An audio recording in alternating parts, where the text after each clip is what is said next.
and the project is really the product, if you will, that Junior Auxiliary produces. We create these projects and we provide this service to the community in which we live.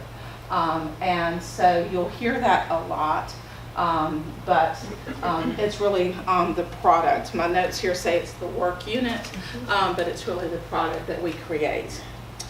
The only thing that the National Association asks every single chapter to do with respect to a service project is to have a child welfare project. And when we say welfare, we're not talking about what a lot of people think about with respect to welfare in terms of government welfare programs. We're talking about the overall well-being of the child. And the goal of this project is to break the cycle of dependency, to meet one or more of the basic needs, food, clothing, shelter, and or emotional support, and to involve an ongoing relationship and commitment between the recipient or recipients and the chapter.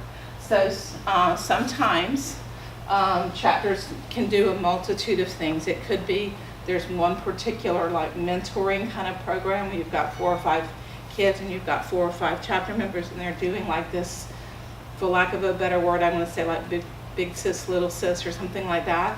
And you're meeting with them regularly and you're studying with them and tutoring them and providing advice. That's definitely meets that criteria of child welfare. Some chapters will adopt a family and they will help the family, get out of their car and into an apartment and help them find work and teach the mother how to cook and how to shop. I mean, it's really kind of gets very involved. One of my favorite child welfare projects is out of Louisiana. This little chapter helped a woman who was living in her car with her children get out of her car and into an apartment. They helped her figure out how to shop and how to cook.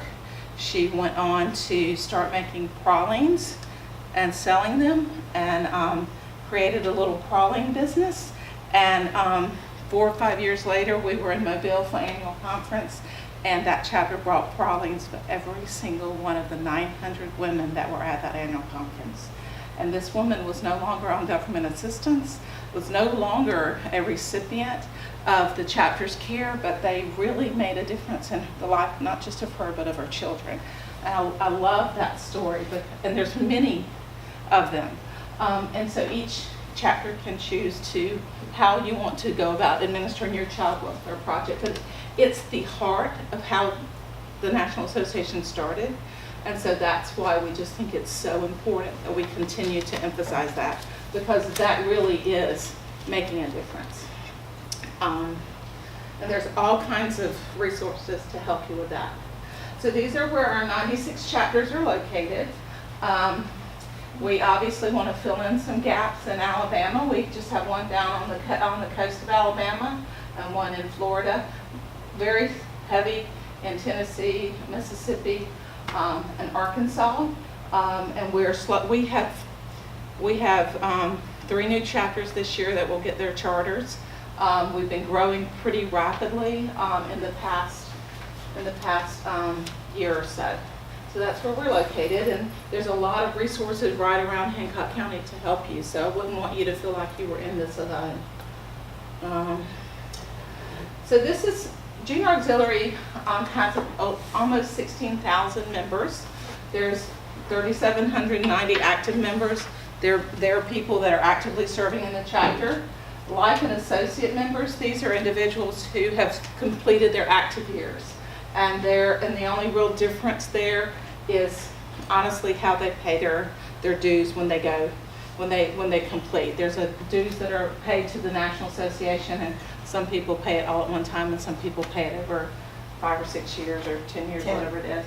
And so then there's non-resident. These are individuals that were living in a service area affiliated with a chapter and they moved away, and they continue to stay affiliated with their chapter, but they do child-related projects remotely and report their hours back to the chapter. There's not that much of that. Sustaining members, those are really people that have done a lot for the local chapter or the National Association, but they're not qualified to be members, and by and large, that's usually a man. Honorary. So- It's kind of like honorary. Yeah, honorary members, so, yeah. So over 16, almost 16,000. What's not counted in that are provisional, new members that are going through training are not counted in that number. So this is what we did last year. As a collective whole, we had almost 240,000 service out, volunteer hours.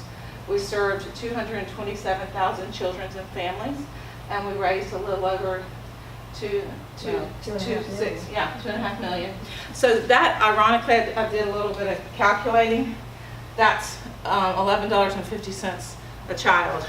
So you're like, how do you do all that with $11.50 a child? Well, because so much of what you're doing is not necessarily requiring you to spend a lot of money. So, so that's the efforts, and it's kind of cool to be a part of that.